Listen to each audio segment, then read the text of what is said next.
से अपने सिपाहियों के साथ जंगल में शिकार के लिए गया था। जंगल में उसे एक छोटा सा घर दिखाई दिया। उस घर के बागीचे में एक बूढ़ा आदमी एक छोटा सा पौधा लगा रहा था। तो उस बादशाह ने उस बूढ़े आदमी को देखकर अपने नौकरों से कहा कि सिपाहियों देखो, ये बूढ़ा आदमी एक पौधा लगा रहा है। जब ये पौधा बड़ा होगा और फल देना शुरू करेगा, तब तक तो शायद ये बूढ़ा आदमी जिंदा भी नहीं रहेगा। तो फिर ये बूढ़ा आदमी बेकार की मेहनत क्यों कर रहा है? बादशाह ने सिपाहियों को हुक्म दिया कि बूढ़े आदमी को उसके सामने लाया जाए। जब बूढ़े आदमी को उस बादशाह के सामने हाजिर किया गया, तो बादशाह ने उस बूढ़े आदमी से पूछा, आपकी उम्र कितनी है?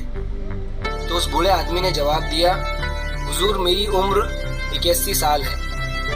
बादशाह ने फिर से उस बूढ़े आदमी से सवाल पूछा कि अभी आप जो ये पौधा लगा रहे हैं, ये कितने सालों के बाद फल देगा? तो उस बूढ़े आदमी ने सोचकर जवाब दिया कि हुजूर आज जो मैं ये पौधा लगा रहा हूँ, ये तकरीबन 10 से 12 साल के बाद फल देगा।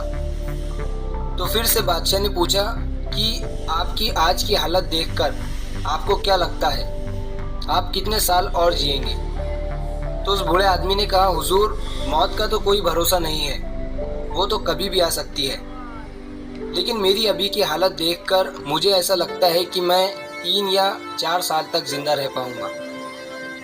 फिर बादशाह ने कहा, तो आप ये बेकार की मेहनत क्यों कर रहे हैं? जब आप इस पौधे के फल खा ही नहीं सकते, तो आप इसे क्यों लगा रहे हैं?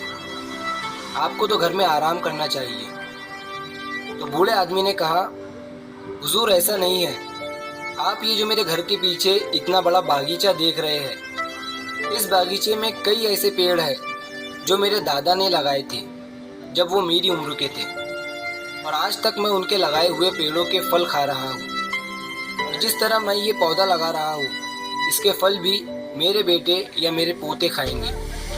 तो ये बात सुनकर बादशाह के मुंह से बहुत खूब निकल गया। जैसे ही सिपाहियों ने ये सुना, फौरन उन्होंने उस बूढ़े आदमी को 1000 अशर्फियों की थैली दे दी और बूढ़े आदमी से कहा, ये तुम्हारा इनाम है। अशर्फियों की थैली लेने के बाद बूढ़े आदमी ने कहा, हुजूर ये पौधा तो 10-12 साल में फल देगा, लेकिन मुझे तो इसका फल आज ही इन अशर्फियों के रूप में मिल गया। ये सुनने के बाद बादशाह ने बहुत खूब 2 बार कह दिया। तो उस बूढ़े आदमी को 2 अशर्फियों की थैली और मिल गई। अब बूढ़े आदमी के पास 3000 अशर्फियाँ हो गई थी। अशर्फियाँ मिलने के बाद बूढ़े आदमी ने बादशाह से कहा, मैंने सिर्फ रहमदिल और नेक बादशाहों के बारे में सुना था, आज देख भी लिया है। तो ये सुनने के बाद बादशाह ने 3 बार बहुत खूब कह दिया। तो उस बूढ़े आदमी को 3 अशर्फियों की थैली और दे दी गई, और इसी के साथ ये कहानी ख़त्म हुई। अब थोड़ा सोचिए और कमेंट में लिखिए कि आपको इस कहानी से क्या सीख मिली।